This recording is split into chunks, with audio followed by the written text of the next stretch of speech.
Centralizing, buying time, killing people next in line. Lower classes, social slime, they don't matter. Genocide, sick from water, sick from air. Making money, they don't care. Caesar shit, force of air. Fuck them back, it's only for they war. They shoot, they kill, they massacre, rape. They burn the kids, no one makes countries. Lie to your face, fight and die. Cause God forgives.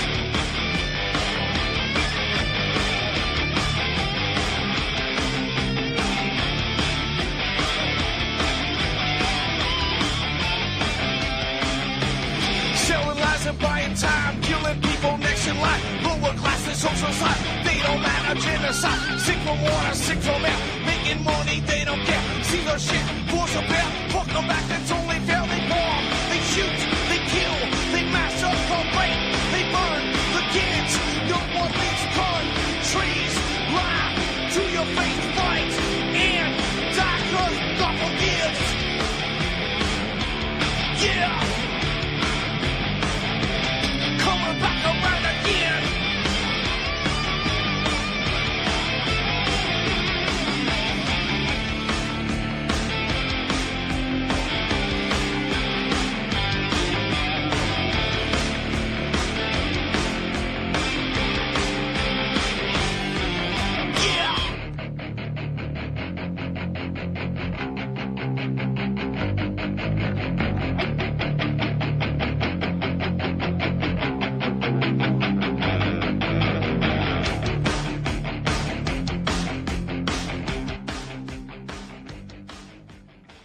Welcome to the show. I'm your host, Ron Stevens. This is Rock the Boat right here on UCY.tv.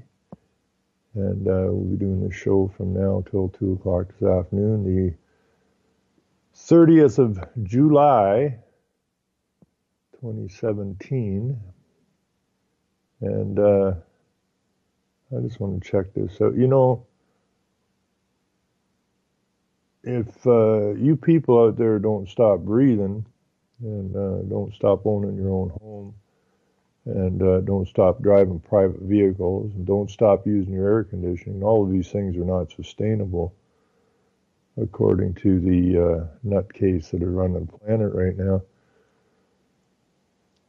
It's all going to burn up, and not just some of us, but all of us will die. And not only us will die, all of the plants and animals will die.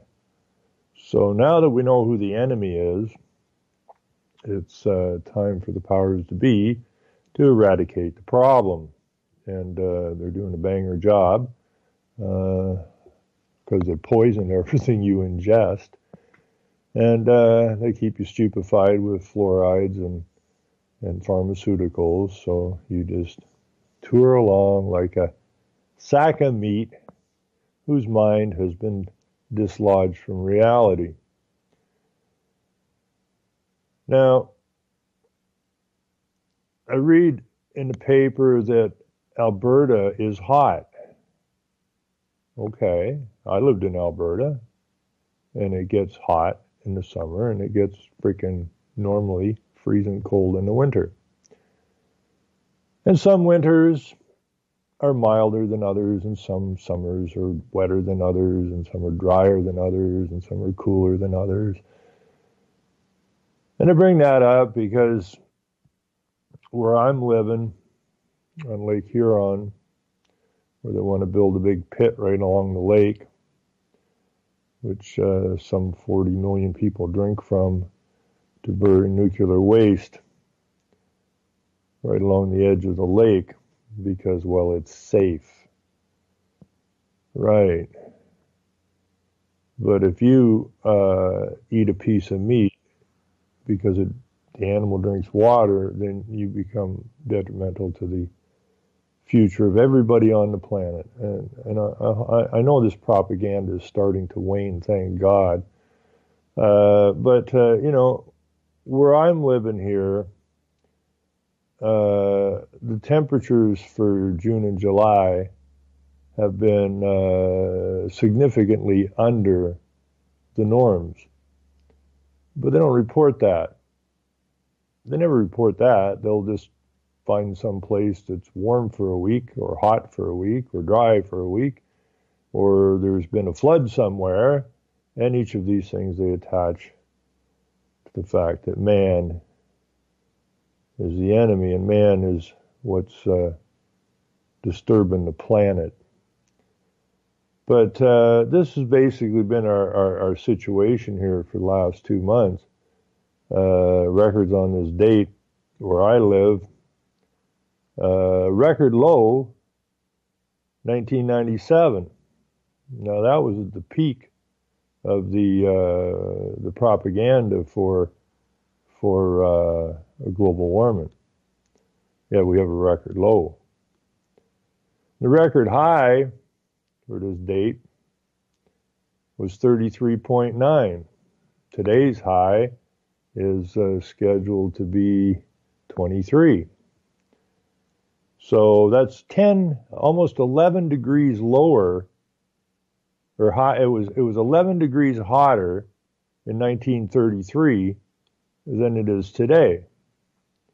But our scientists are so brilliant that they can take a computer and run some data, and they can tell us that if we don't do exactly what they say, and exactly what the psychopaths running the planet say, that they have the capacity to tell us that the temperature will rise 2 degrees centigrade, which is, I think, 1.6 degrees, whatever, Fahrenheit.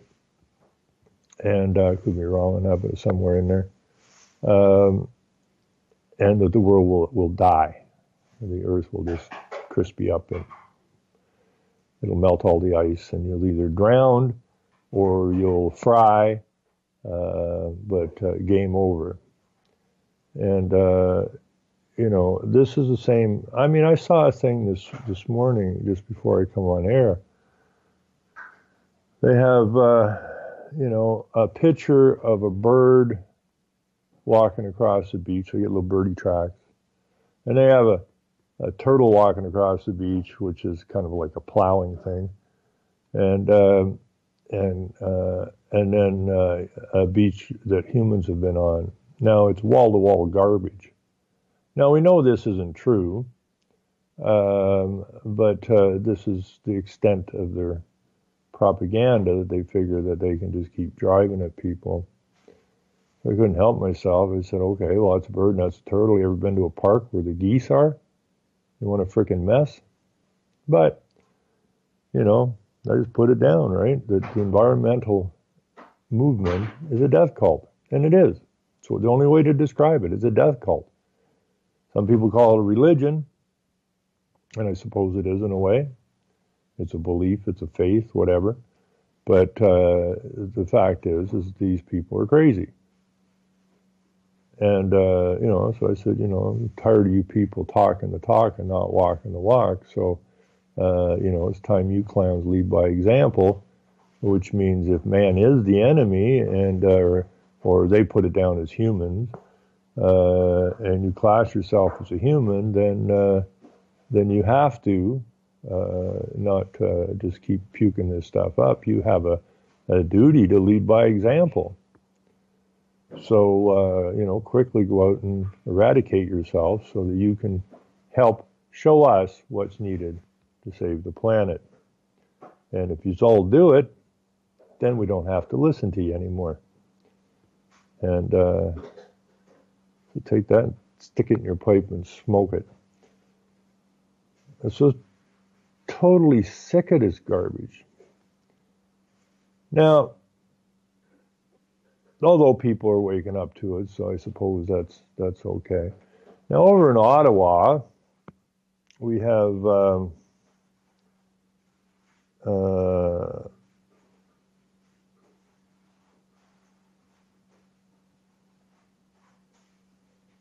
this has no bearing on anything. I'm just reading it here. Email from behind bars. Prisoners advocate push for access to laptops, tablets, and internet. As some countries move to give prisoners access to email, the internet, and in-cell tablets, advocates say Canada is lagging behind by denying federal inmates access to essential technology. Now, you could read this with this, they always write it the same. You just plug your words in. As some countries move to use windmills and solar panels for renewable energy, Canada is lagging behind by not implementing these wonderful technologies. You can put anything in there. Some countries move to greater reduce the population or the birth rate in their countries in order to save the planet. Canada is lagging behind by not doing so. It's the same garbage. You can read this sentence and you can plug whatever piece of psychopathic garbage that's coming at us. As some countries move to open their borders to the poor migrants who have been displaced by our wars, well, we shouldn't have said that, displaced by war. Canada, advocates say Canada is lagging behind by denying completely open borders to the migrants. And we need to do something about that. You take that sentence and you plug any damn thing in there you want, and you will come up with their propaganda. Look what they're doing. Why aren't we doing it? Now, it's the same plug that's being played on every country on the planet. Look what so-and-so's doing. How come we're not doing it? Oh, well, we better do something about that, say the politicians and the NGOs.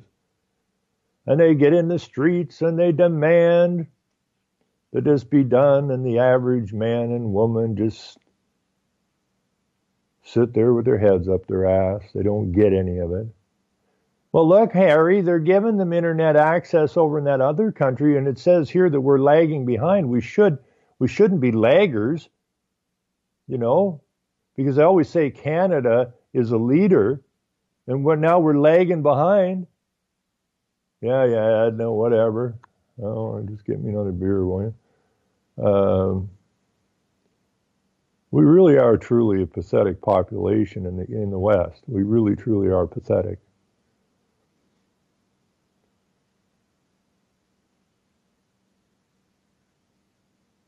Now, in the same little story, we have links here. It says we're still human beings, says inmate, as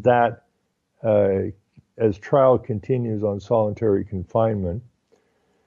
Failure to comply with videotaping rules for use of force incidents alarming, correctional investigator says. Now, this is a guy that called out what's going on in the jails, and he's a jailer, and he's just disgusted with what's going on, and so he whistleblows, and now he's getting dumped on, which is par for the course.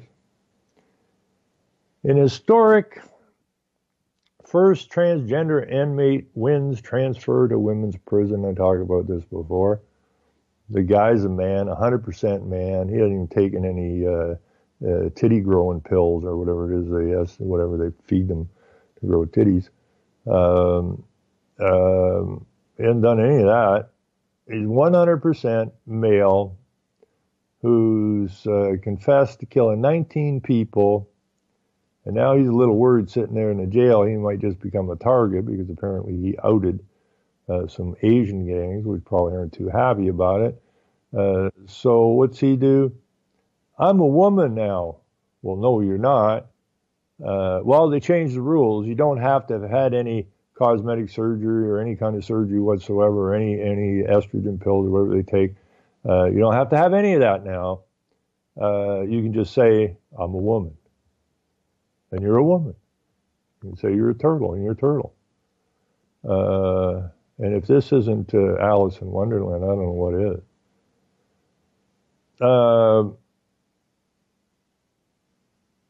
This total nonsense.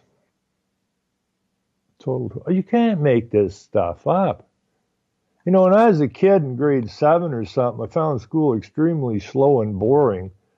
The teacher, the Charlie Brown thing, where the teacher, or whatever it is, they use a horn or whatever. That's what it reminds me of when I was in school. Just nonsensical garbage coming out of their mouths. And I used to write stories because I was bored. And teachers would come by and give me a hard time about it. You're supposed to be paying attention while I'm listening to you at one ear, but, this is more interesting to me. But, even when I was a kid in school, the thought of writing some of the crap that's in the newspaper wouldn't have even dawned on me at the time because it would have been too out there, based on absolutely nothing but silly crap. But these are the headlines today. Now, everybody's got cameras now, but I don't know if they got brains. I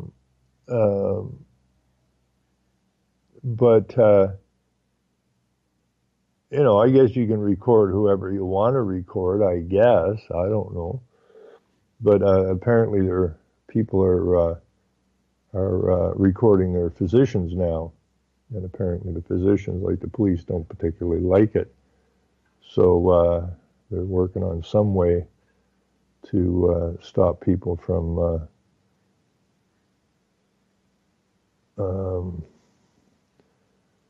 recording them.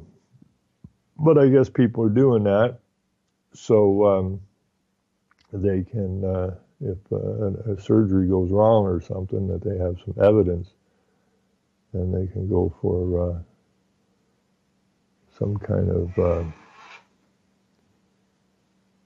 payout.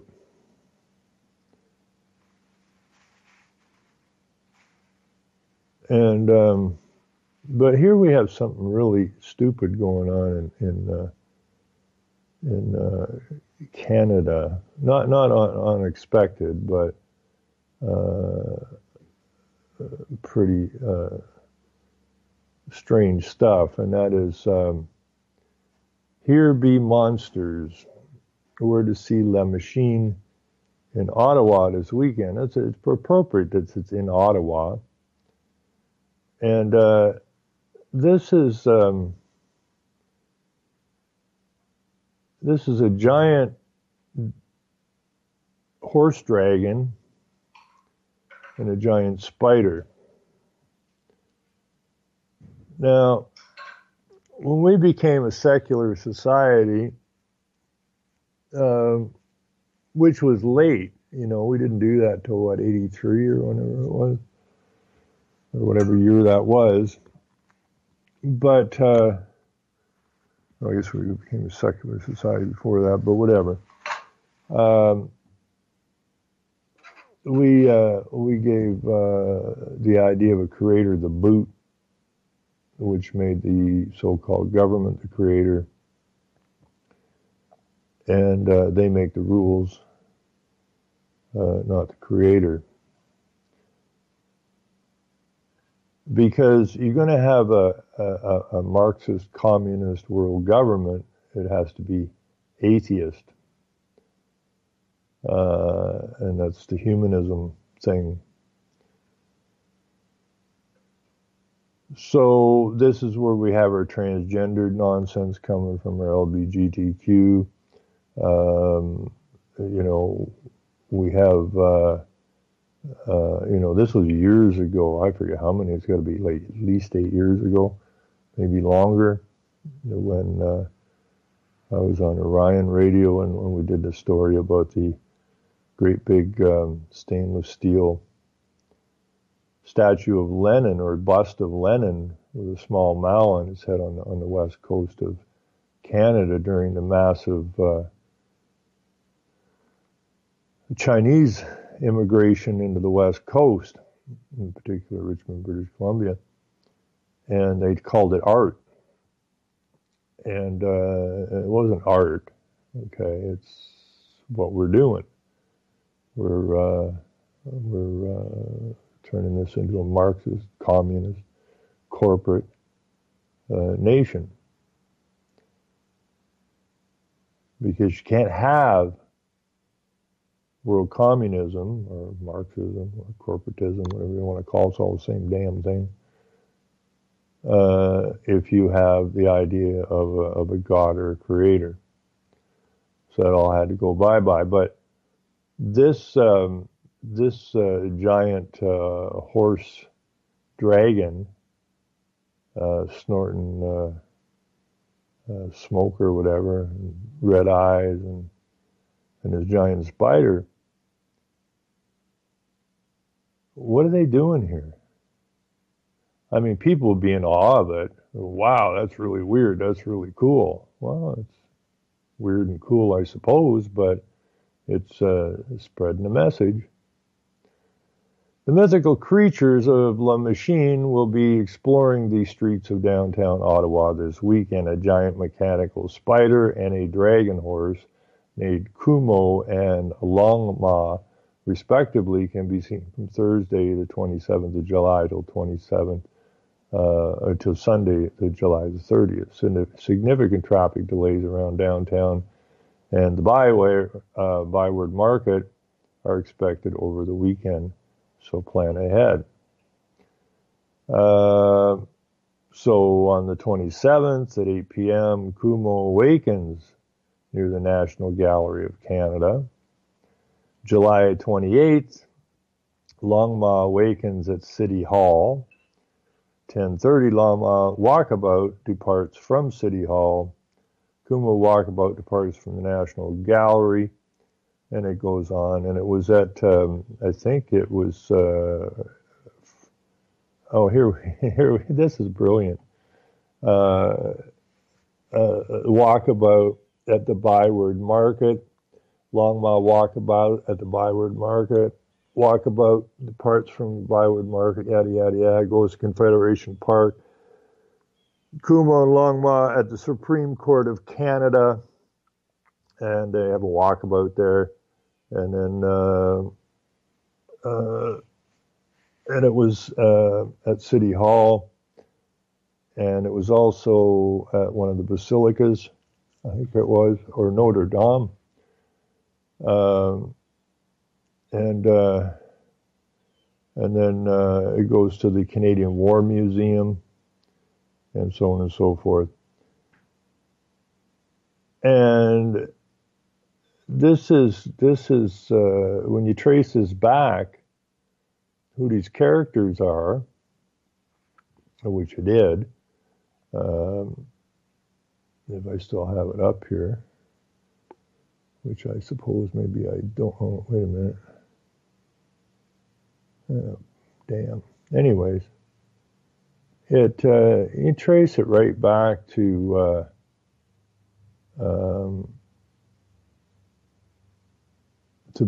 Babylonian times, and that's what this nation, that's what the West is becoming.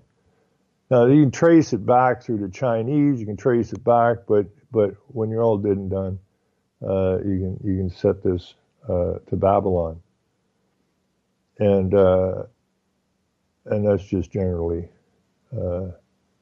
silly. And it, people, they go, oh boy, this is great, to have this neat stuff here. It's not great at all. It's not great at all. It's more propaganda, and it's a celebration of Babylon, basically. And all of our leaders in the West are pushing this program as fast as they can, and we got to get a handle on it. You can put anything in front of anybody now and sell them whatever you want, because nobody seems to ask any questions, and that's unfortunate. I wish the hell I knew where I put that. I had some links open here that I was using to look through this stuff. But no matter, it's the same as they have this park in Ottawa, I think it is, that it's all propaganda as well. They have a bunch of shrubberies or whatnot, hedges and that, cut into Mother Earth, you know, and it kind of kills me because when we were going to Walkerton to the courthouse on Friday morning, my buddy Paul was talking about Mother Earth, and he was asking me about, you know, cutting all the trees in the Brazilian rainforest. Now his sister, who I know and I like, although she's a hardcore NDPer and a socialist, and she went through the university system, and it would have been a long time ago because she's late 60s now, I think. So she got caught up in all of that stuff that was going on in the late 60s, early 70s. There was all kinds of songs and stuff about Mother Earth back then. That was when they were gearing up for their Earth Days and everything. And so this is a long haul thing that they do. But Paul's talking to me about the rainforest and you know, how they're cutting all the trees down. And don't you think that'll have a serious effect on the planet? You know, I said, well, not really. But I said, you have to understand why they're cutting down the rainforest, okay, is to show that we have to be environmentally responsible. It's the same as the Valdez when it hit the rocks up in Alaska and split, and all the oil's all over the place. That was a definite hit because Exxon, the Rockefellers were tied to it, and it's a easily followable track that these people cause environmental damage in order to push their environmental program. Because if they didn't do what they're doing, we wouldn't be caught up in this nonsense. People do not destroy their environment because they dislike their environment. So in order for them to move their environmental program, they have to destroy everything they can so they can push the propaganda. But, you know, he's going on about that, and he agreed that they're doing this on purpose. Okay? So, you know, he says, yeah, but Mother Earth is a living, breathing organism. I mean, what the hell is that even supposed to mean? What the hell is that supposed to mean? You know, you're regurgitating stuff that was told to you. If somebody hadn't told you somewhere, i.e. your sister or the media or whoever, you'd never come up with terminology like this. You know, you're regurgitating their propaganda. And you need to stop doing that. So, as we're going down the road, you know, I says, okay, now let's see. There's never any mention about the bombs are dropping everywhere every day being a hazard to the environment. You know, the phosphorus and all this kind of crap they're dropping. Doesn't seem to be a problem. And all the other things they do. But you're a problem. And cutting down the rainforest is a problem because it hurts Mother Earth, because Mother Earth is a living, breathing organism. I mean, Mother Earth, what is that? What does that even mean? You know, how do we get from a creator, how the hell do we get from a creator that said, you know, I created all this stuff and I give man dominion over it, to Mother Earth? How the hell do we get there? So the propaganda to get their atheistic, freaking communist, Marxist, corporate God in place, they have to eradicate the idea of a creator, so they give you, and the idea is for you, worship the creation, of which we supposedly have dominion over, which was taken away from us, of course. Then we went from being man to humans, which is by definition animals. So the crazy people, the really crazy people, run the world, and the rest of us bow down to their garbage. And we do their bidding. Why, I have no idea. But it is, again, the ants and the grasshoppers, I suppose, or the crickets, whatever. But, you know, I said, well, we were on the West Coast when Mount St. Helens let loose. And so they're blaming all this environmental damage on man, or humans. But you know, the Earth kind of had a hiccup or burped, and, you know, had more instant environmental damage. I mean, they blew the whole frickin' side of the mountain out of there, which all of those trees would have took a very long time for humans to cut down. Mount St. Helens did it in a flash of a moment and spewed all the ash, and we had cold winter and, you know, all this kind of stuff. And you know, it increased rain in places. And so, you know, they told us what it was equal to, atomic bomb wise and that, but I mean, this is what happens. And that's and then they'll say, well, that's Mother Earth showing her anger at man or humans for cutting down the rainforest in Brazil. So blow the side of a mountain up here to get your attention, or some other nonsensical stuff like that. The fact of the matter is that man doesn't have the ability. Oh, they're trying.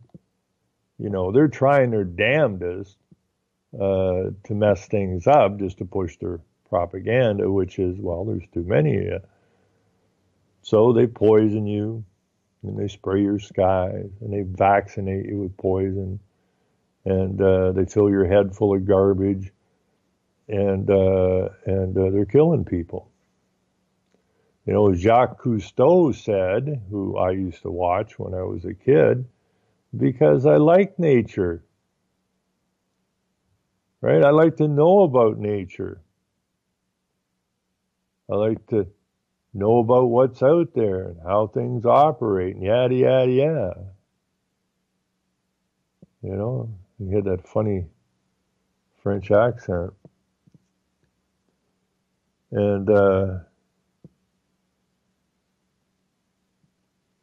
you know, we had David Suzuki doing the environmental thing or the nature thing on the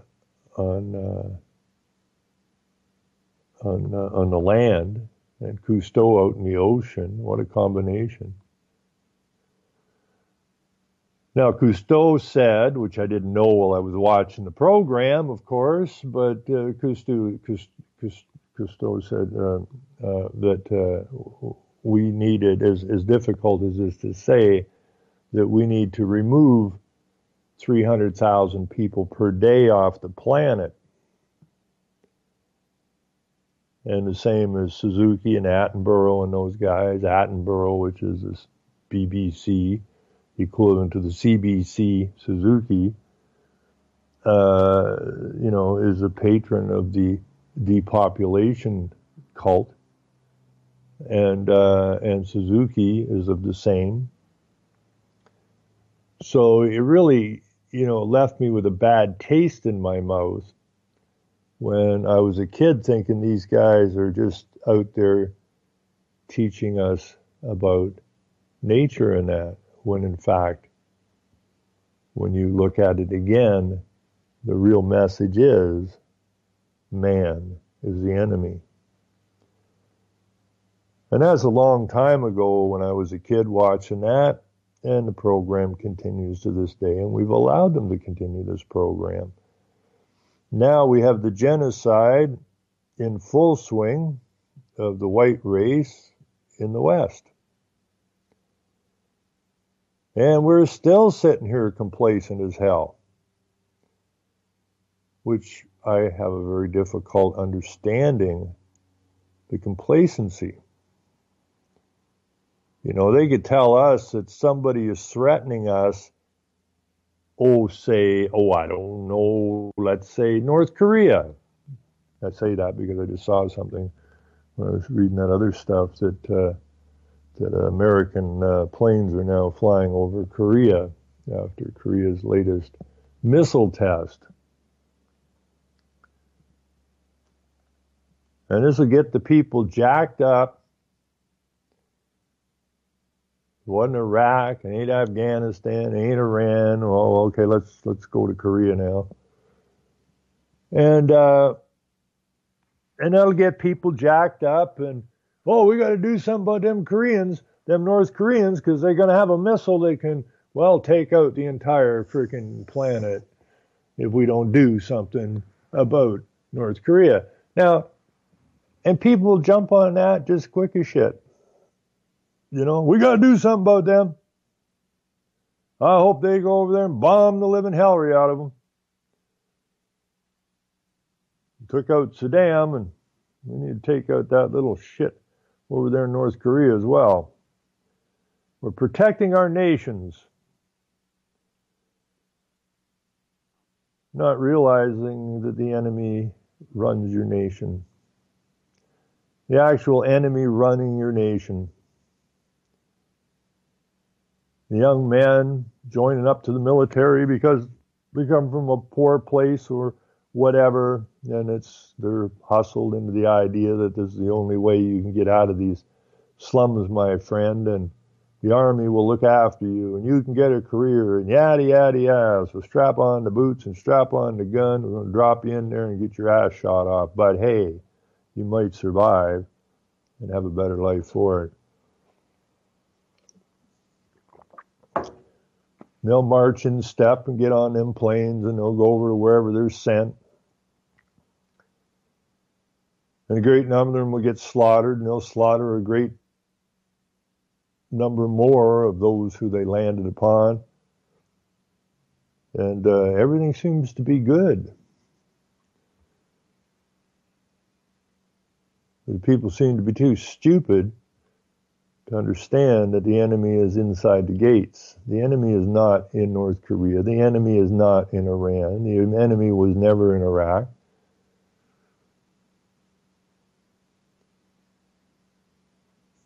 The enemy is inside your nation. I don't know why that's so difficult for people. Maybe it's difficult. Maybe they don't want to believe that their own could turn on them. Maybe that's the thing. I don't understand the psychology behind it. It has to be something like that. That they'd never do this to us. Well, look around, folks. Look around. I mean, the conservative president, the conservative prime minister in Canada, conservative leader in the United States, both signed us on to Agenda 21, which is a globalist plan, which is a takedown of the West, the Sovietization of the West, which means it has to become atheist, which means that all you silly Christians out there better get your act together and stop sponsoring in the Islamic migration. I mean, you can't get more ridiculous than that. I mean, even if somebody wrote a science fiction book and tried to spew this nonsense, people wouldn't go for it because they wouldn't believe people could be that stupid. But there they are. They are that stupid. How they got that stupid, I really don't know. Well, incremental propaganda. Being led by the nose. And we're willingly jumping off the cliff. Refusing to believe that the actual threat to ourselves and our nations is actually the ones running our nations. Oh, no, that's conspiracy shit. Well, it's a conspiracy, yeah, but it's not a conspiracy theory. It's a conspiracy. It's all wrote down, so it can't be anything but what it is, and that's a conspiracy to destroy the West and bring it into alignment with the idea of the Sovietization of the world. Now, we're already Sovietized because we're run by bureaucracies. Politicians come and go, but the bureaucracies just continue to grow and have much more power than the elected officials do, because the way it's put into place is they're outside the reach. The bureaucracies become outside the reach of the politicians. So you've been Sovietized already. Agenda 21 is already all in place.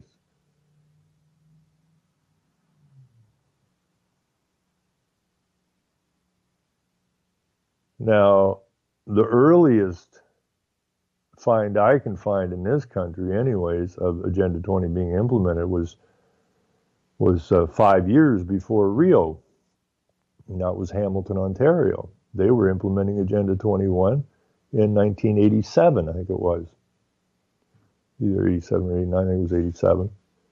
But regardless, it was years before the actual signing by the leaders, the so-called leaders of UN Agenda 21. So, you know, the program's been in place a long time. And, you know, from, call it 92 to 2017, they managed to implement their agenda without anybody hanging anybody. Now, there's been an awful lot of people out there yammering on about Agenda 21 and whatnot, but it seemingly has fallen on deaf ears because it's already been implemented.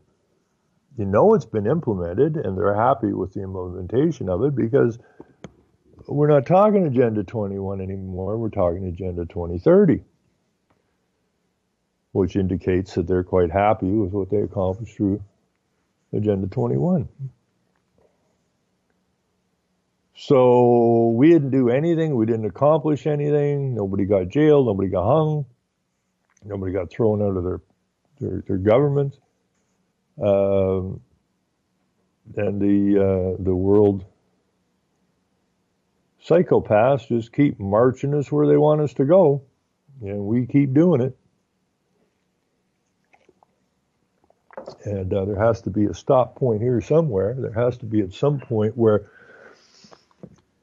the people finally, somehow, wake the F up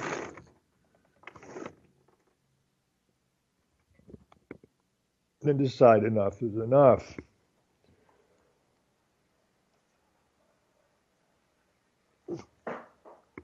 Now, we talked about the fact that from 73 to today, that apparently the sperm count of the Western male, that would be the European male, has dropped by over 50%. Yet,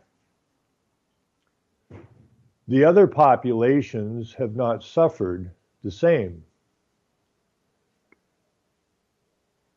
Why is that? Well, because we're the target. Now, I don't know if, I haven't had time to look that up yet, but I don't know if sperm count and testosterone are, I would imagine they're connected. I can't be 100%, I haven't looked it up, so I can't say for sure, but I would imagine they're connected. If they're not, somebody can tell me. But the fact of the matter is that we have become weak-spirited, weak-minded, and weak of the spine. Now, has that specifically got to do with sperm count? I don't know.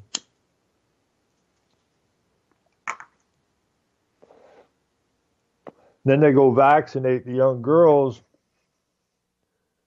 with the, what's it called, Gardex, or whatever the hell it's called, which is specifically there to sterilize them. They always sell it under saving you from this nasty cervical cancer. But when you do the numbers on that Gardasil, that's it, Gardasil shot, which I investigated quite deeply back in 2007. If it worked perfectly, the amount of cancers, cervical cancers, it would stop would be less than you getting hit twice by lightning. So it wasn't about saving anybody from cervical cancer. So you know it's about sterilization of the Western girls.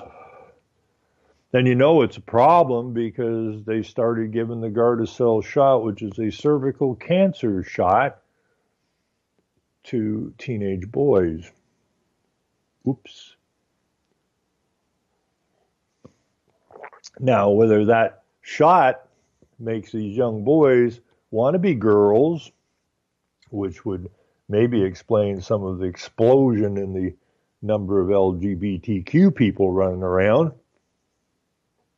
But the fact of the matter is that we're being screwed over, screwed with, manipulated, physically altered, mentally altered, and yet we just roll along with it. Now, I do know our forefathers would hardly be impressed with our actions to date. I don't know that our forefathers would want anything to do with us, to tell you the truth. I think they would be wholly and totally disgusted.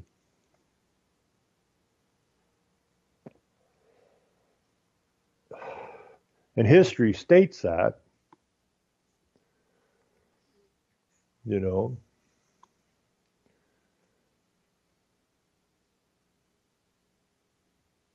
And we need to change this out. Now, we were talking a little, I read a little thing last night about South Africa, and I didn't realize that the white numbers there were quite as low as they are. But they're going to try and stand ground, apparently. So they have 50 million blacks, 4 million whites, and the leader of the country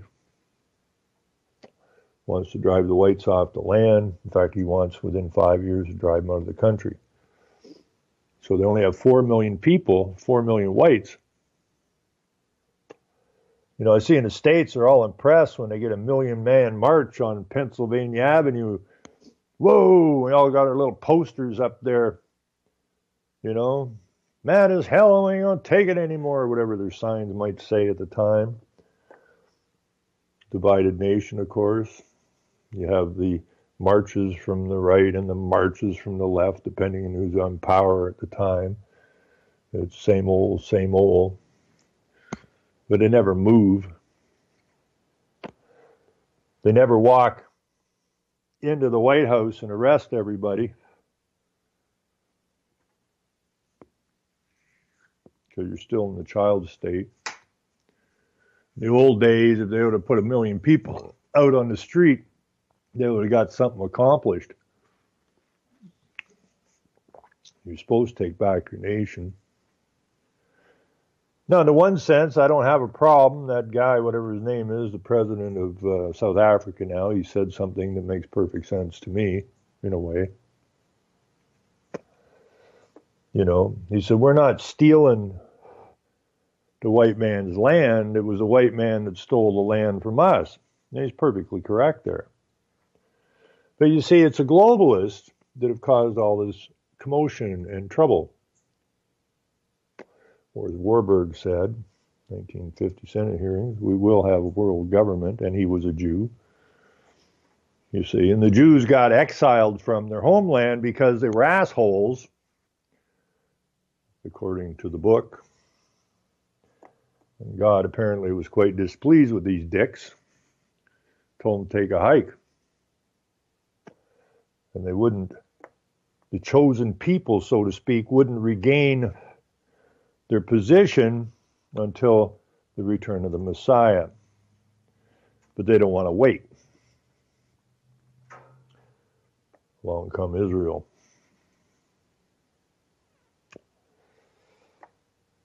So it's the globalists, the empire builders, who have caused all this trouble. Greedy little farts they are.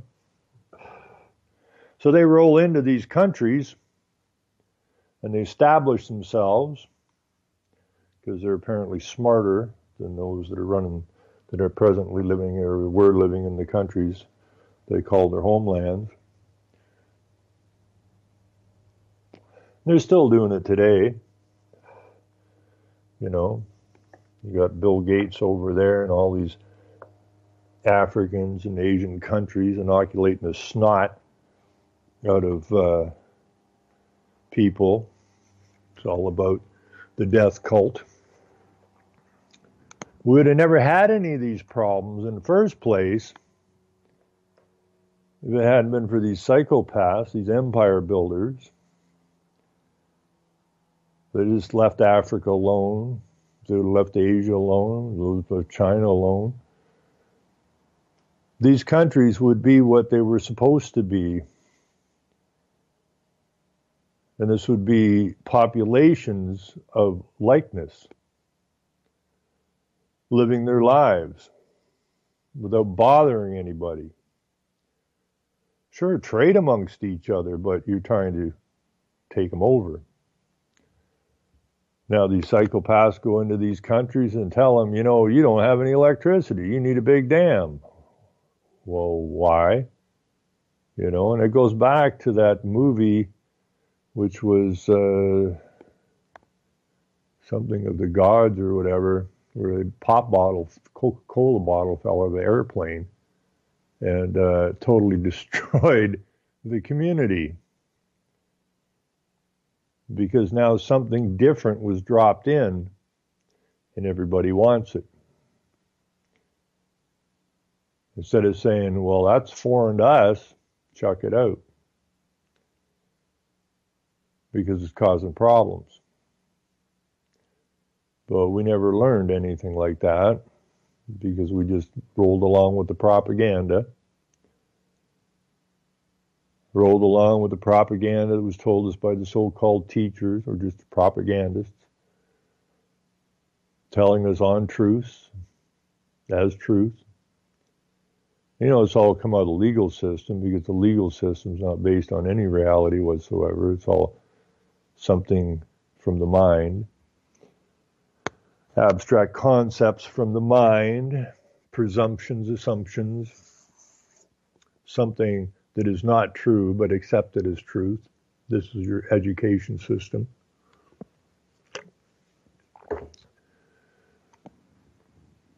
Because we were never taught to ask any questions. We were told not to ask questions because these are the experts.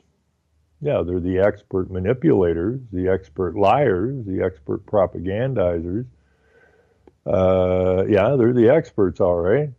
But not a group of people you want to listen to because the world is in the state it's in because people didn't question these clowns and didn't stand ground against these clowns.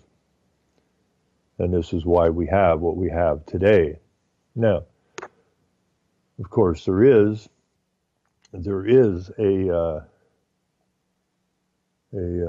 suppose, inoculation we could take, a mental inoculation we could take to realize that we've been lied to since the day we were born, that those in control do not have our best interests at heart, and deal with it. That would be one shot that I would recommend that everybody on the planet takes. Now, if you look at reality, the white man could have went to Africa, and we complain here in the West about non-integration, especially of the Muslims. But yet, when we go to another country, we don't integrate. We're there to take over. So they go to these small countries or these so-called third world countries because they don't live like us, therefore they're not up to our level, and therefore the global psychopaths roll in there and offer them great things and lend them large amounts of money based on their resources and get them into their so-called debt so that these countries can't ever recover from the debt, and therefore they end up having to give up their resource bases to foreign corporations.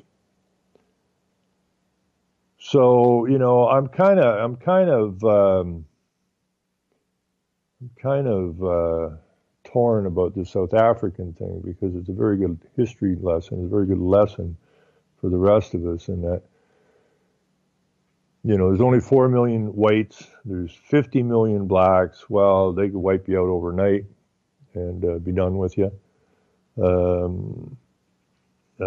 You know, the whites got caught up in this apartheid thing, and again, that's all political, all coming from the psychopaths and the lawyers and the bankers,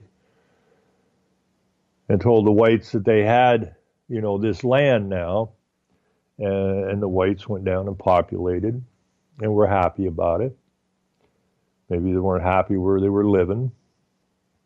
Same reason our forefathers came here in the first place. They weren't happy with where they were, and they were given an opportunity to go populate something, to people the lands. The whole idea about peopling lands is to make claim to those lands in order to expand the empire. And for some reason, average Joe don't get that. So the fact that 4 million whites, and they managed to get a gathering together of over 1 million whites on a farm to hear a message, that's brilliant. You know, in the United States, they have a 1 million man march. We got 300 and whatever, 20 million people, however many people live in the United States now, 320, 330 million people, and get all jacked up because 1 million of those people managed to walk or drive or get to Pennsylvania Avenue to basically stand there with their thumbs up their asses, holding a sign or something about we're mad as hell and we ain't going to take it anymore. Well, if you weren't going to take it anymore, you would have marched in there and arrested everybody decades ago. So your message is you are willing to take it and you will continue to take it. That's the message you're putting out to the hierarchy. And they're laughing their asses off at you because the ants are over to the grasshopper's house, but the grasshoppers are going, they ain't going to do nothing. They ain't going to do nothing. And to date, nothing's been done. You can have all the marches you want, and if you ain't prepared to do something when you get where you're going, then what's the point of showing up?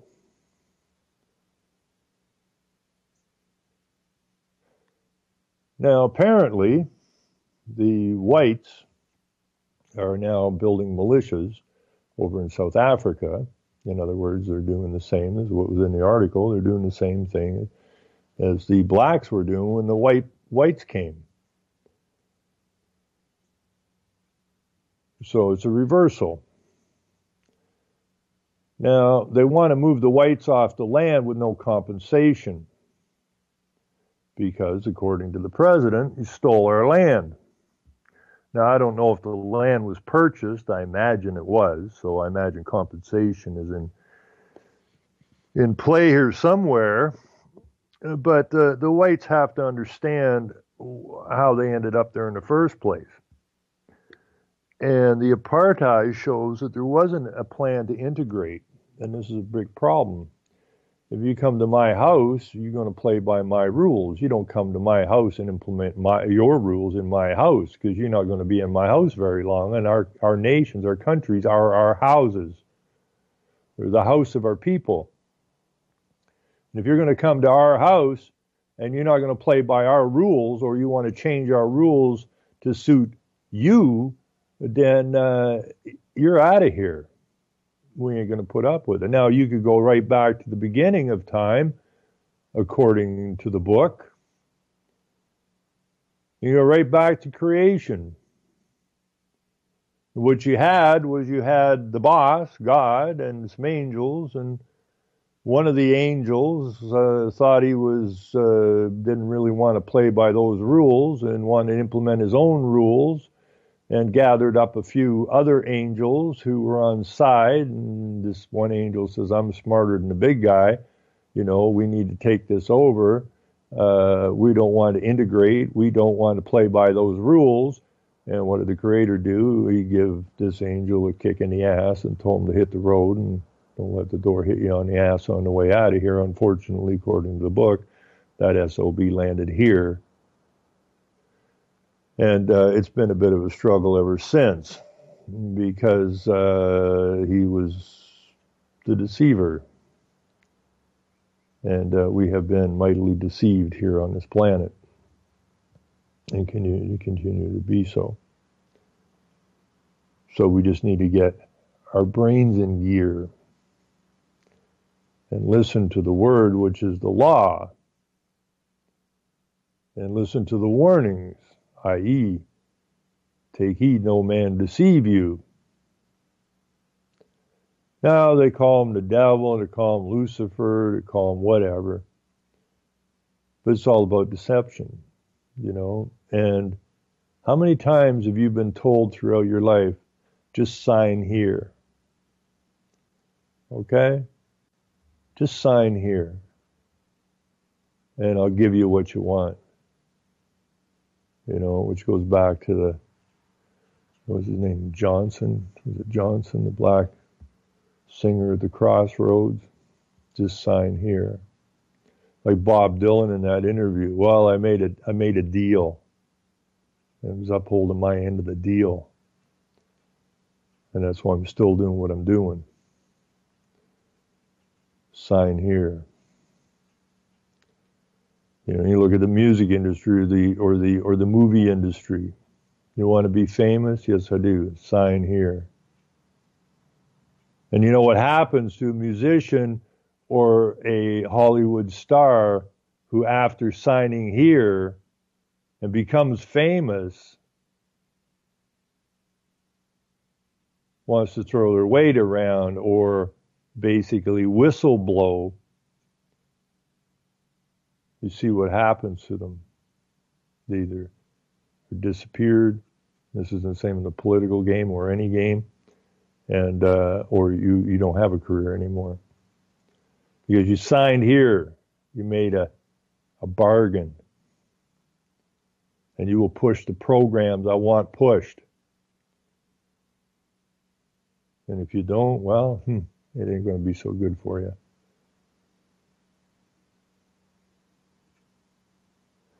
So, the psychopaths that run the world, they did the same thing with the natives here. They cut deals with them. They deceived them. They defrauded them.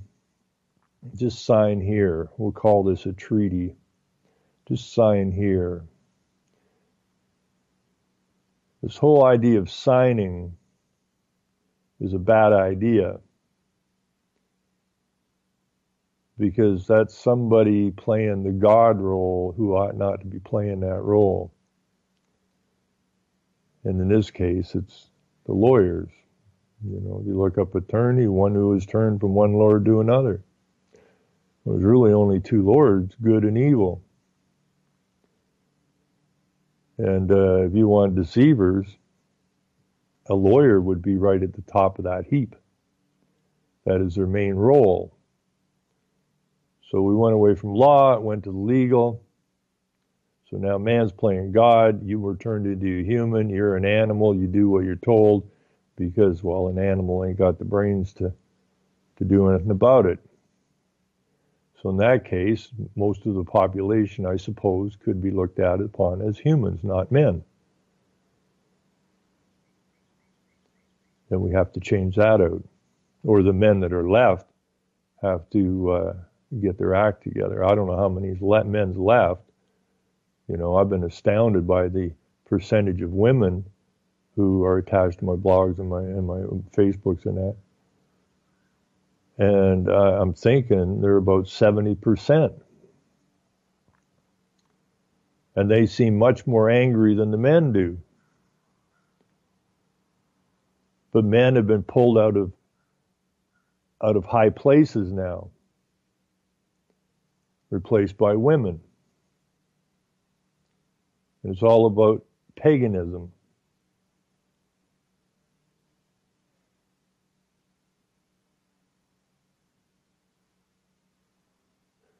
So the solutions are really quite simple.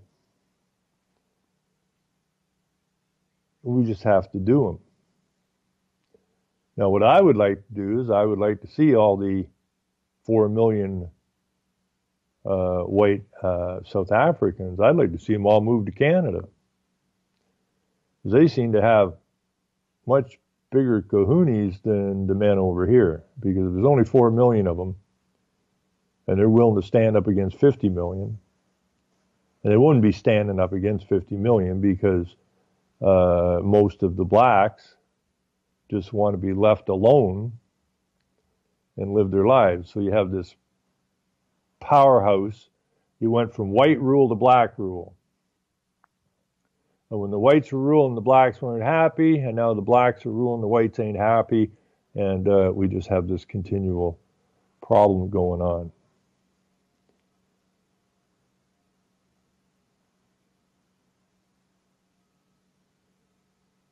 You know, and they use the same game. You know, if you go back when they needed to people the West and they offered them land, if they would come and establish villages and towns and whatnot, people going, hot damn, because where we were, we didn't have any land, and now if we go over here, we can have land. And now they're doing the same thing in South Africa, and it's always about getting to the youth. You propagandize the youth. And then, you don't have any land, right, young man? No, I don't. You in any position to get any? No, I'm not. Well, I tell you what, if you want to join our army, so we can move the whites off the land, in appreciation of your efforts, we'll give you the land. Well, hot damn, I'm in. So that's how they're building their army of youth to take back the land. And again, I don't have any problem. I have no problem with the blacks in South Africa, and I got no problem with the whites in South Africa. But we have two entities that haven't learned to live together. One was told they were superior to the others, and that they had the empire to back them up. And the empire told these white people if they would go to South Africa, that they would make sure that they're safe, and that they had a white government, and so on and so forth. And they went to South Africa. But now, unfortunately, the new game is the eradication of the whites off the planet, which puts the South African whites in kind of a bad spot. Now they think the empire is going to back them up. Not this time, my friends. You're on the hit list. So if you think that the 4 million whites are going to be able to back off 50 million blacks, because you think the empire is going to come and save your ass this time, you're sadly mistaken, because they ain't coming to save your ass. You're on the hit list, like every white man on this planet is on the hit list. So my attitude is just come to Canada, because I am of the opinion and I am of the belief and I am the faith that this country, this so-called country, this nation that has been split like every other nation through propaganda and politics, the right-left game, two boots on the same tyrannical body, used to enslave the populations everywhere on this planet. I do believe that this nation, this people, is the one nation, possibly Australia, it's the one nation that's going to light for the world to see. Now, I'm sure I have some American listeners go, what about America? Well, you have the population to take your country back tomorrow morning or this afternoon. You know, you have these million-man marches, of which I haven't seen anything accomplished out of yet. Just a bunch of children standing at the principal's door going, nah, nah, nah, nah, we're not happy with you, but we're not prepared to drag the principal out. We're not prepared to take back the military. I mean, the classic example, the best case scenario would be the United States and the American people take back their nation as they were told to do so by their founding fathers, but to date haven't done it. But the American people need to take back control of the military. It's the biggest military on the planet. Now, if the American people would take back the halls of power and control of the military, then we could really get something seriously good accomplished.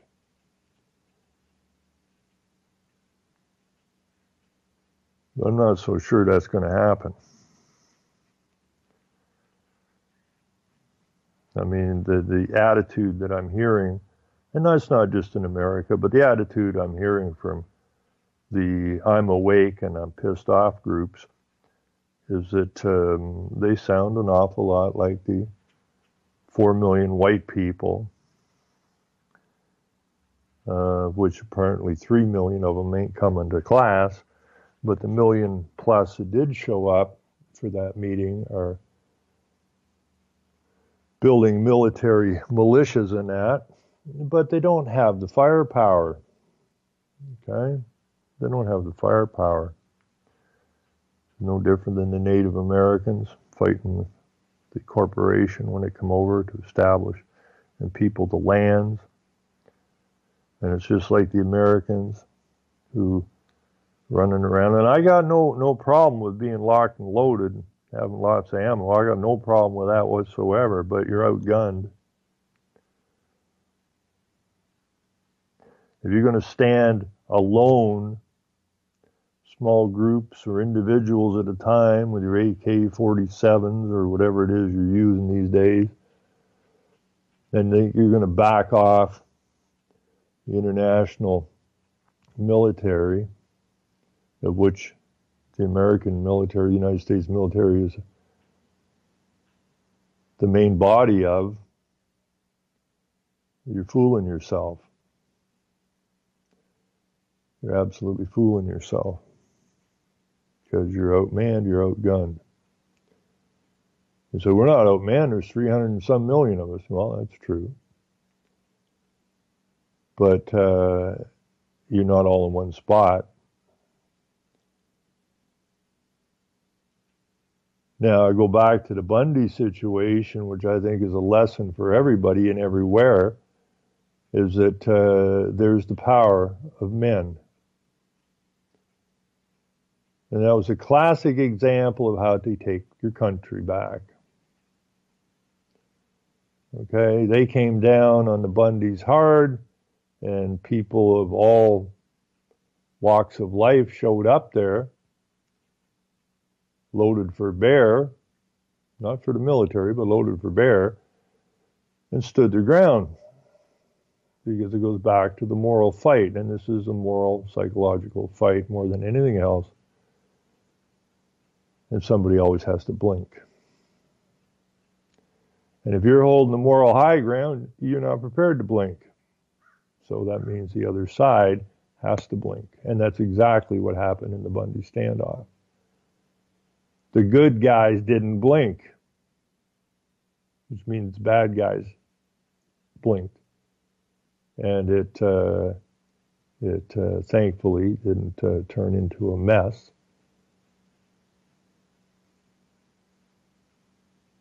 But you got to take that up a stage. Now, you said a long time ago, you can walk into, you don't need 1 million people, but whatever number is decided upon, you simply walk into the White House and you arrest everybody. Okay, you cut all ties with the UN, you cut all ties with Israel instantaneously, you build your factories. Seems to be the only time the factories operate is for war munitions. You got to get back your factories that build what you, the people of your nation, require to be independent. And once you're building everything you require, then go ahead and trade with whoever you want. But it has to be fair trade. And you can turn the nation around overnight. And those who don't want to integrate to real law, in other words, do no harm, cause no harm, produce no victim, you're more than welcome to reside here. But if you break the law, well, hit the road, Jack. So it's not difficult to build a lawful nation. And it's not difficult to build a nation that provides for itself, especially when you have all the resources to provide for yourself. If the powers that be won't do it, then that only leaves it up to the people. They have to clean the house. Clean the house. And start again, because the house is dirty. It's filthy. It's disgusting. It's rotten. It's a detriment to the people. I had that saying, there's some stuff I really like about America. One of them was the British is coming.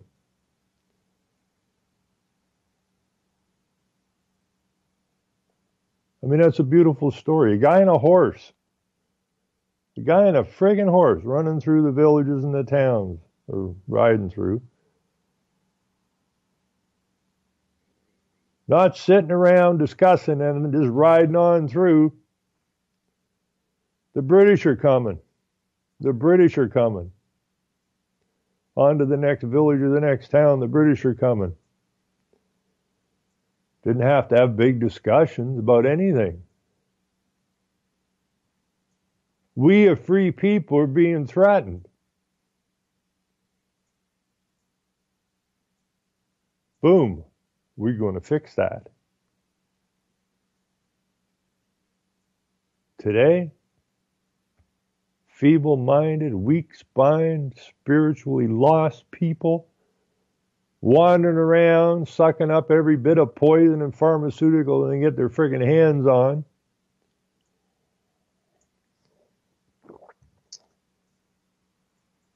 You know what the environmental movement's about. It's a death cult. You know they want to eradicate the white race off the planet. Hell, it ain't just the British coming. Yeah, that's them conspiracy people. What's on the tube? Want to slide over McDonald's and get some lunch? How far we've fallen. How far we have fallen. It is absolutely pathetic to even this, to think about it.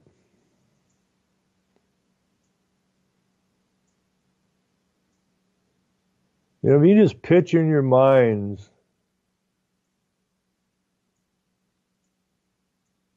what must have been going through the minds of your forefathers when they made a decision to come to North America,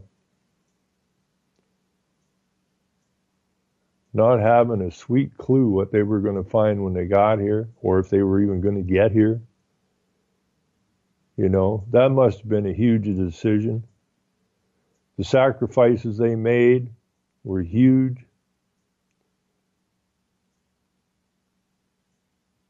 But see, when the people came here,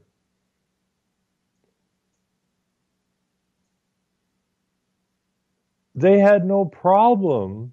There was no integration problem between the native people and the newcomers. And the newcomers would not have survived without the native people. It was the native people that understood the lands, understood diseases, understood the cures for said diseases, and so on and so forth. We would have never had the natives on reserves. We all would have just integrated and lived amongst each other and learned from each other and took the best from each other.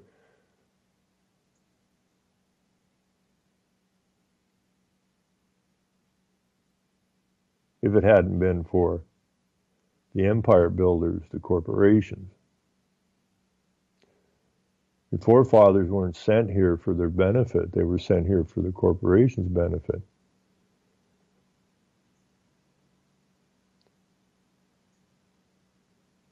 We've always been used and abused.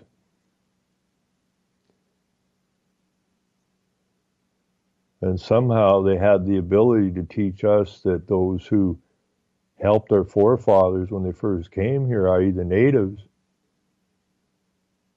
all of a sudden became the bad guys. You know, we're so easily led and deceived.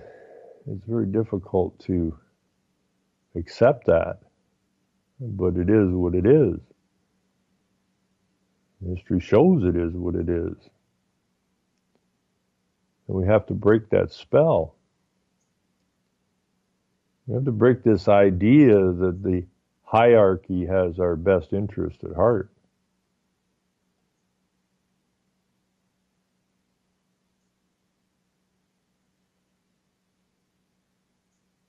Their job is to, their job in their minds is that they are the gods and they set the rules, the law that we must follow.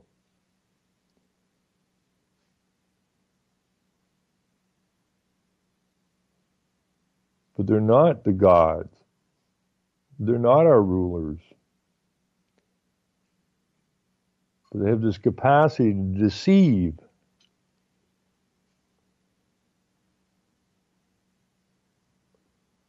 And I guess everybody would like something for nothing,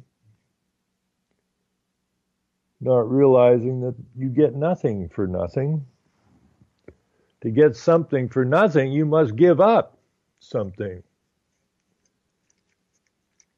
which is your freedom, your God-given freedom,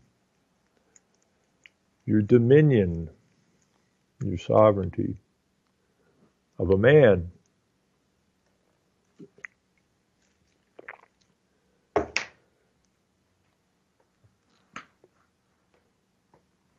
You've been regulated to the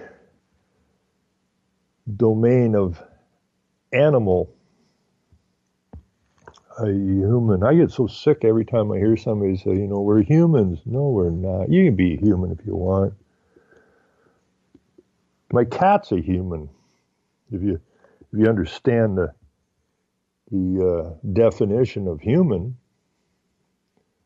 my cat's a human. The squirrel that just ran across my lawn is a human. Because a human is an animal. And I am no animal. I am a man. And when I say it's time we man up, I mean it's time we man up.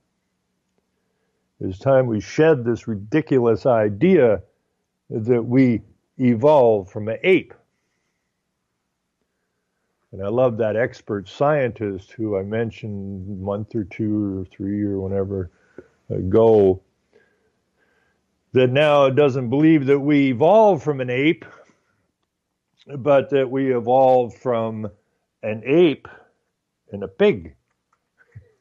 Can you just picture that? Can you just picture that?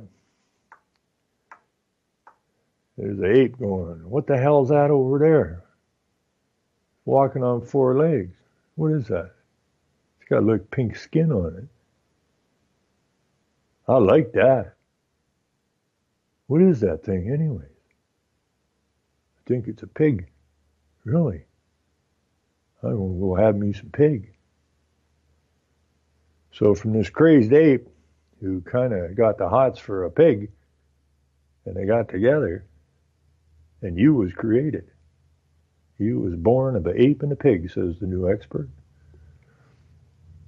Well, how ridiculous are, people say, well, there is no God and there was no creator. Well, that ain't nearly as stupid an idea as an ape making out with a pig creating you. I don't believe. Trust science. Science is the new priest. Don't question the priest. Don't question the scientist. Both of them are deceivers. I mean, the book says that religion is a deception used to deceive people. That's absolutely correct. Just like politics is used to deceive, religion is used to deceive, manipulate.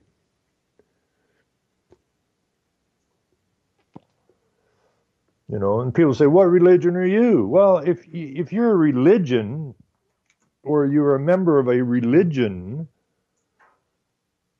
and you're holding the good book, and you say, well, I'm a Presbyterian, or I'm an Anglican, or I'm a Roman Catholic, or some silliness like that, how long does it take to figure out that's another system of divide and conquer? Just like politics.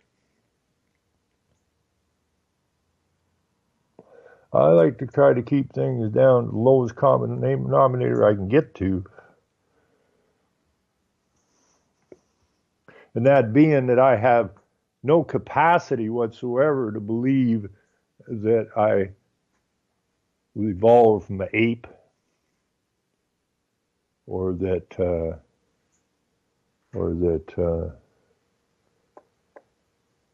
an ape got the hots for a pig.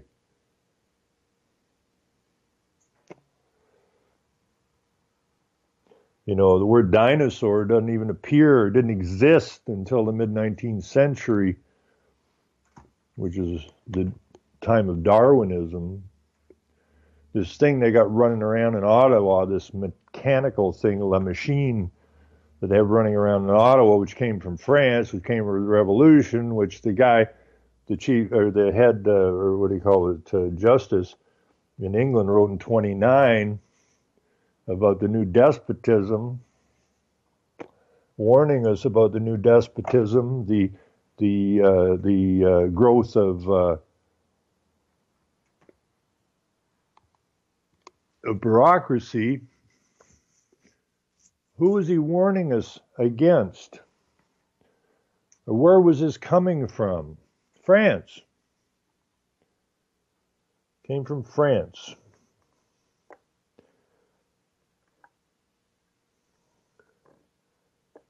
and the workers' movement,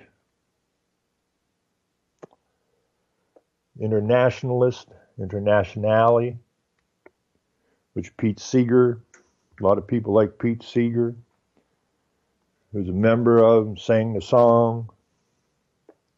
Marxism, Sovietization. Now we got these La Machines, which is a horse with a dragon's head.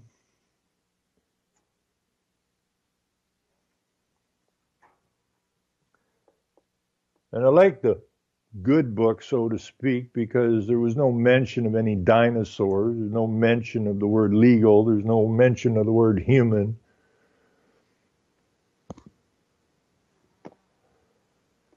There is a mention of law and man and dragons.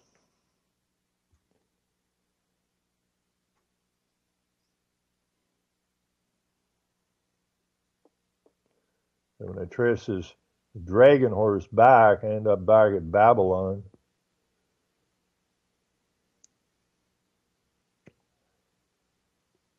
Babylon, Sodom and Gomorrah. Everything we were warned about, everything that's bad, is here again. And the one thing I like about South Africa is that that meeting they had was 1 million plus Protestant Christians.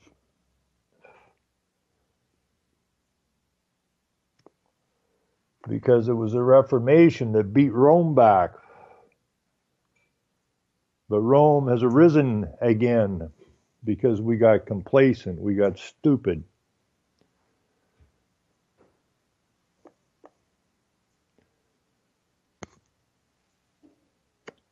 Now I'm trying to remember the name of the Geneva Bible. That's it. That came out of the Reformation, which came out of Martin Luther and Calvin and the boys. Absolutely denounced Rome and the Pope, and specifically made notes in that Bible, side notes, footnotes, that the Pope was in fact the Antichrist, which means Rome is the Antichrist. And that Reformation really kicked Rome in the nuts. And the Catholics were banned from all kinds of places. And the Bible,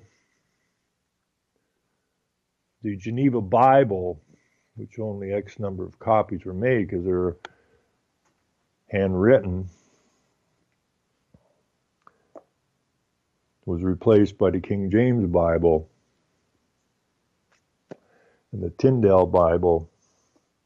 First Tyndale, then King James, which removed the notion that the Pope was the Antichrist. Although it still says so in Revelations. So all roads lead to Rome. Municipal law, which is stated in the United States, is the law that makes slavery legal. And we all live in municipalities, which are Roman. And that means that all roads lead to Rome. That's where the corporations came from. And we've got to push that off our lands if we hope to have freedom and peace. And until we do that, nothing good is going to come of anything.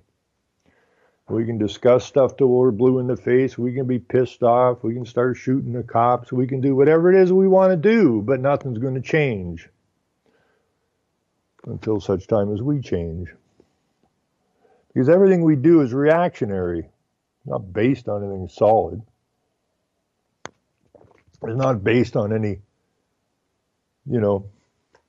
thing that you could call a rock. Nothing solid. We don't have a solid footing. We're wandering around the quagmire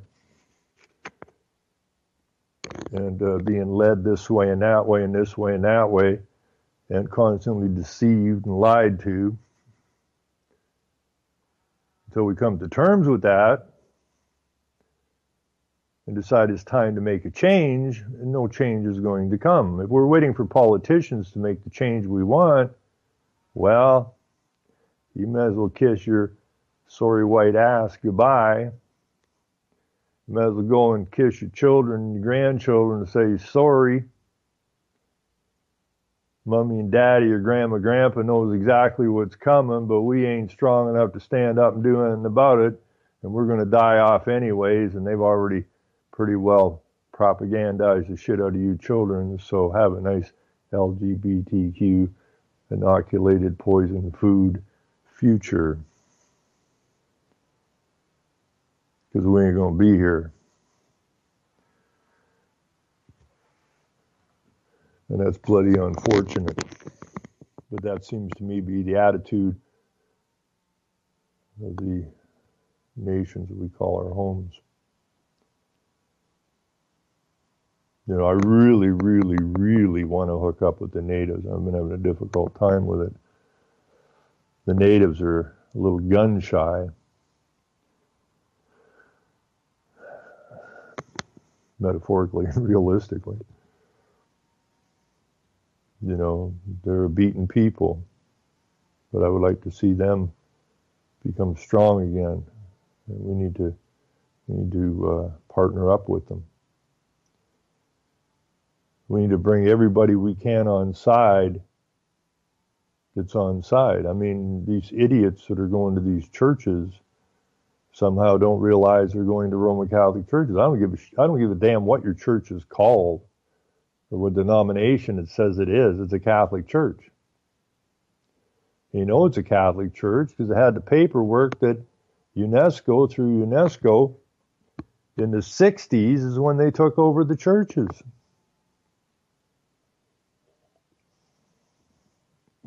If there's any Catholics out there listening and they're going, oh, you're crazy about the Catholics, sorry about that. Don't mean to upset you, but I'm absolutely correct. You know, when the Vatican calls their new telescope Lucifer, it might be a problem. You know, now we got the Pope going, well, I don't even know if Jesus existed, and I don't either. But this is what we were told, but now it doesn't fit into the new scheme of things, which is Allah, which is Muhammad. So we're doing a switch out here. We're doing a rebranding of religion and or faith to move the next step forward. You know, I had this theologian guy that I used to know. He was fighting windmills. And he was quite the studier of the Bible and whatnot, biblical history. And he used to send me books. I've never read the Bible. I find it very difficult to read. But then again, I don't need to read every word in the Bible because I try to cut things down to the useful parts, the common denominators. But I forget the name of the book, but he sent me a book. I read the book and I gave it back. He said, no, keep the book. I said, I already read it. Oh, I don't remember what the name of it was. The name of a book isn't that important. And you know, when I read this particular book he gave me, I said, okay, that's it. All right? That's it. All roads lead to Rome. He went, exactly. Well, it was Martin Luther and Calvin and the boys who you know, outed the Pope as being the Antichrist. And as I said, it really kicked the shit out of Rome for a long, long time. And along comes Vatican II with this new idea that we'll join all the religions and make one religion, a global religion. Well, it appears now that the global religion that they've picked is Islam. And it works very good for them because it's not just a religion, it's also the state. So it's not just religion, it is also the law. You see, this is where we were supposed to be in the first place, and it goes back to the divine right of kings, that they were given the authority to rule as long as they stayed within the rules or the word, the law that was written down.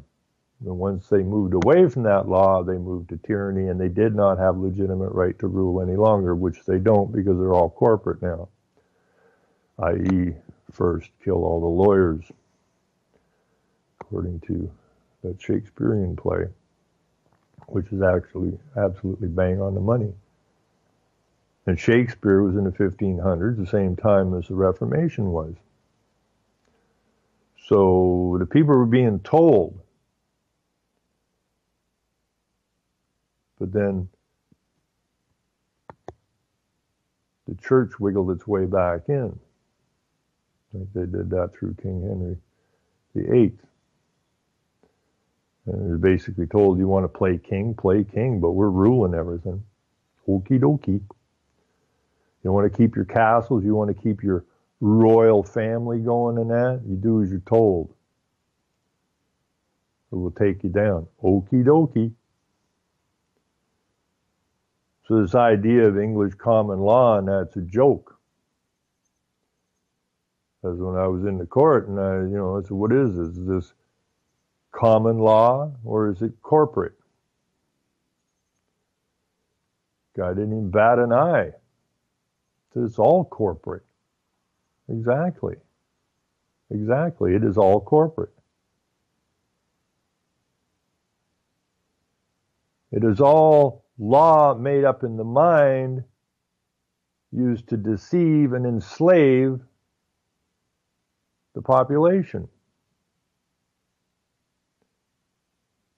So they become the God over you. You follow their rules, not the rule, not the word that was given to you, which is really extraordinarily simple. Do no harm. Treat others as you wish to be treated.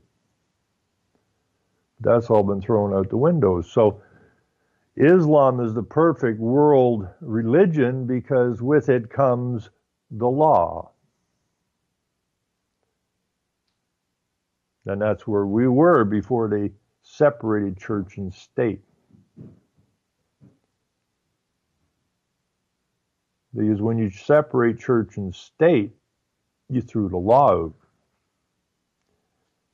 And that was the humanism movement, or the humanist movement, which allowed these psychopaths to play God. And we see how that's worked out for us. Not so good. It's getting worse by the day.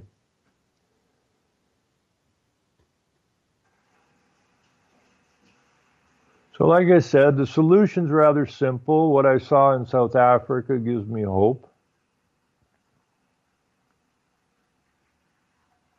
But I feel bad for the South Africans because, or at least the whites, I feel bad for everybody on the planet actually, because everybody on the planet is being manipulated one way or the other, cast against each other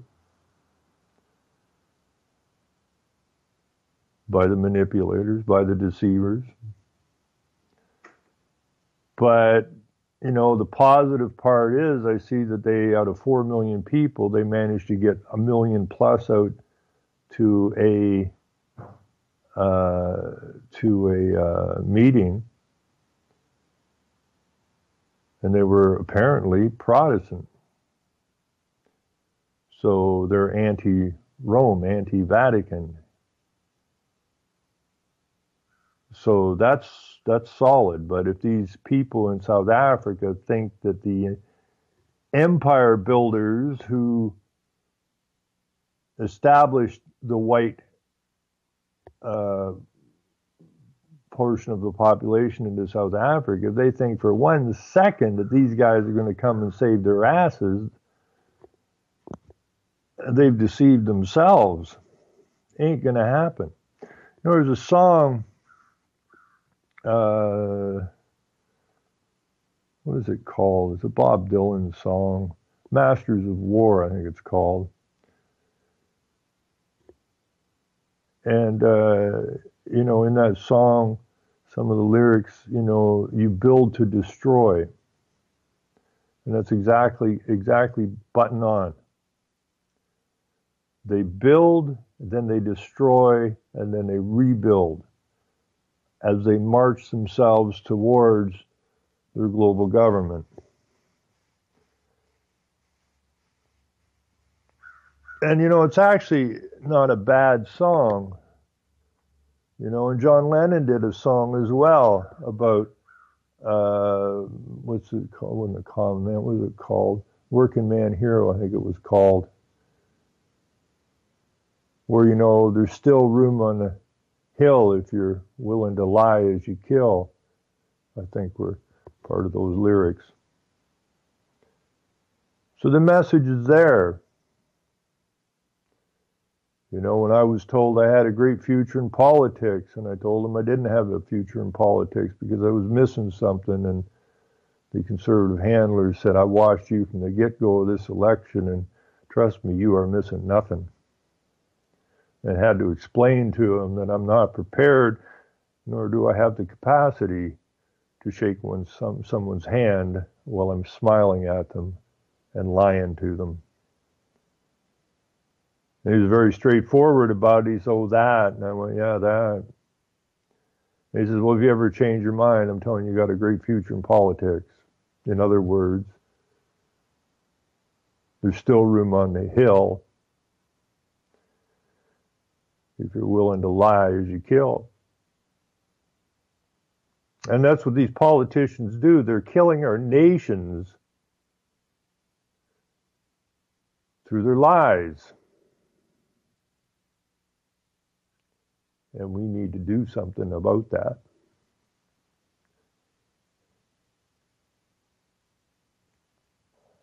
Because if we don't do something about it, it is us, not them, that are responsible for our demise.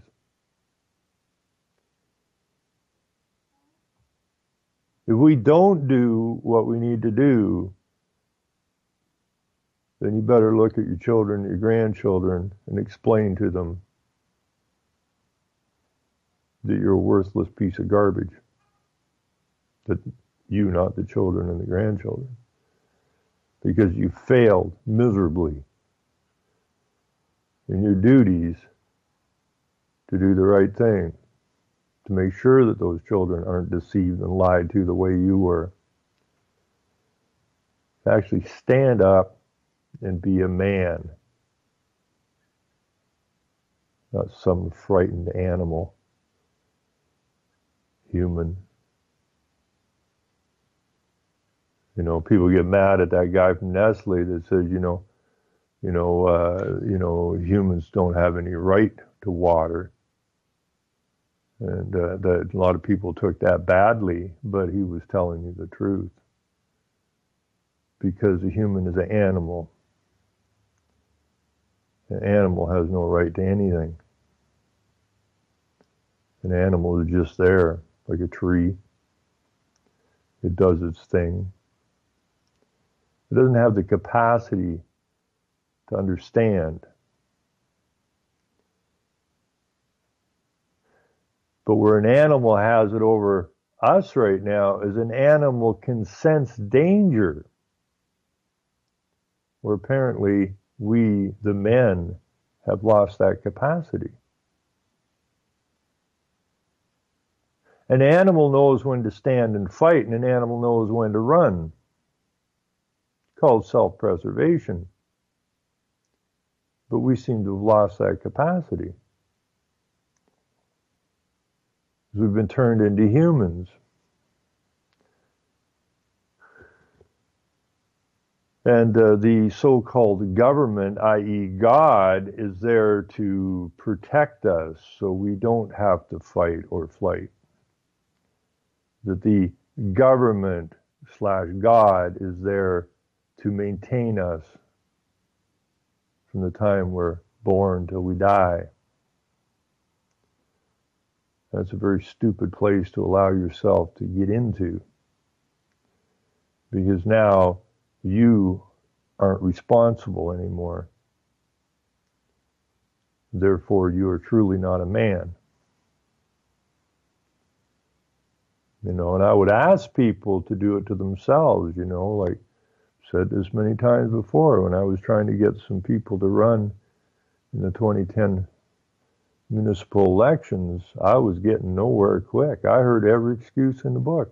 It only costs $100. Put your name down to run for council, local council. At least that's what it is here. It could be $200 where you are. It's still pocket change, really, to take your shot at affecting change.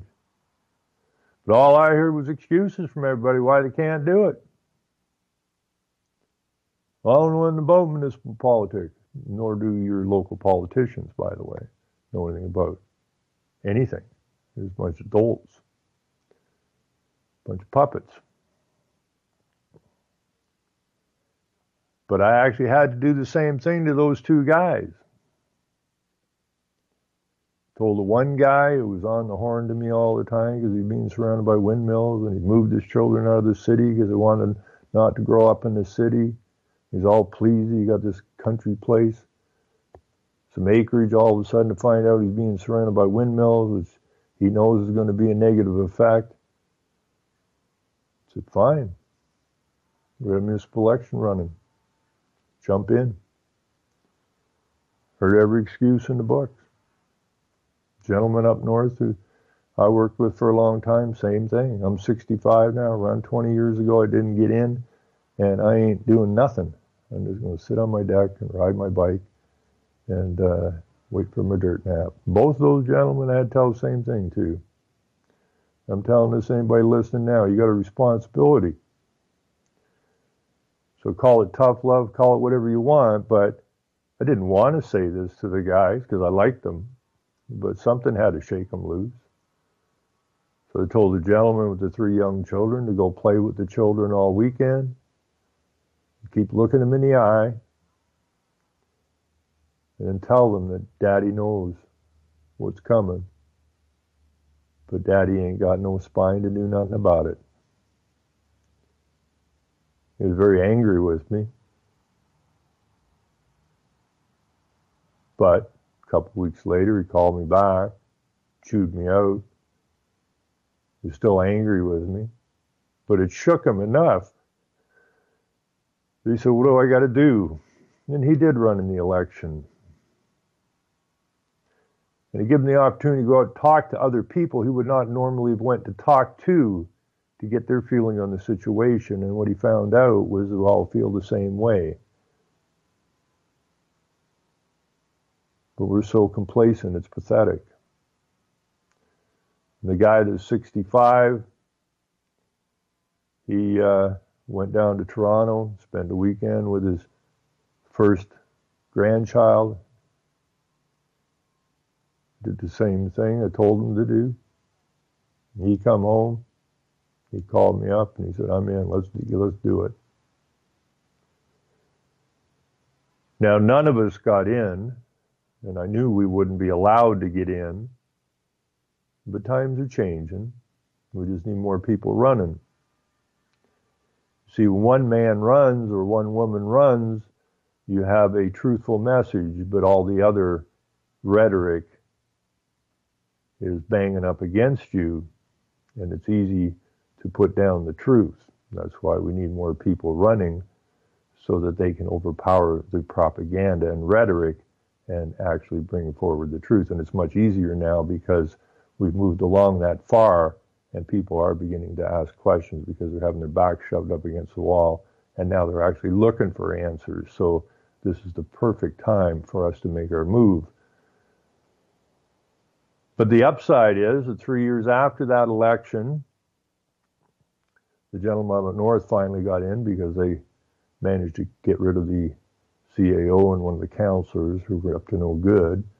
And so after 3 years after the election, he got in and he was reelected in 2014. Now, this 65-year-old man who was just waiting for his dirt nap, you speak to him now, he sounds like a 25-year-old. He is full of piss and vinegar. And he sees his purpose.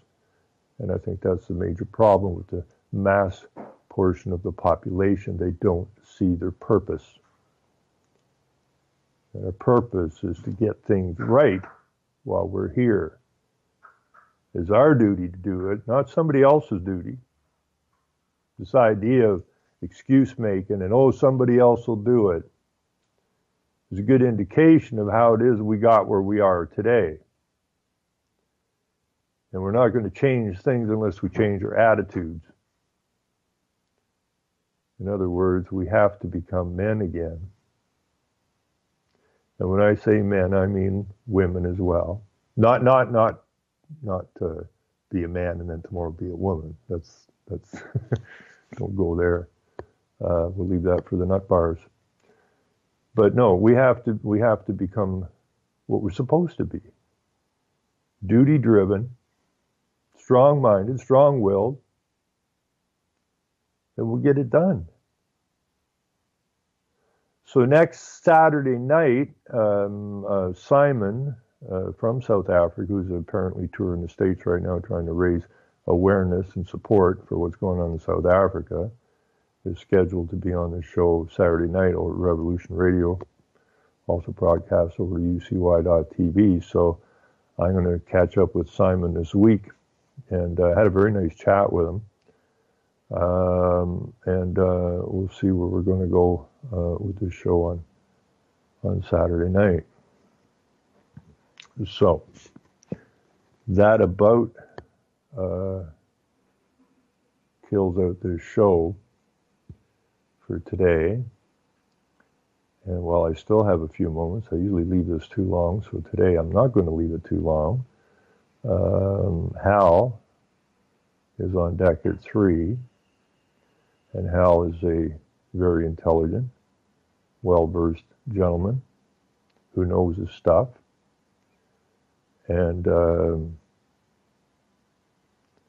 he's on at 3, then you'll hear crickets. And don't let him take me out behind the woodshed, because that's where, we don't want to have to beat you into becoming a man out behind the woodshed. The other thing I'd like to say is that if you find this show or another show on UCY.tv of interest or use, or you get something from it that hopefully inspired you, do the world a favor and get out there and promote UCY.tv. It's a great little network. There's some really good hosts on here, and some good information, and there's nothing to fear. We just got a job to do, and we need to get at it, because the job won't complete itself unless we actually pick up our tools and get to work. You can't build a house on the empty lot by staring at the empty lot hoping the house will appear. And you can't change the mess we got ourselves into unless we actually do something. So with that, I'll leave you. And again, Hal's on at 3. I want to thank the listeners. I want to thank the folks in the chat. And I especially want to thank Jules for setting this network up and maintaining it. And we shall see you, I guess, Tuesday night, right here on UCY.tv, 7 o'clock. And I hear the music, so we are out of here. Everybody have a good day. This has been Mark Pope. Take care. Selling lies and buying time, killing people next in line. Lower class and social slime, they don't matter. Genocide, sick from water, sick from air. Making money, they don't care. Caesar shit, force of air. Fuck them back, it's only for they war. They shoot, they kill, they massacre.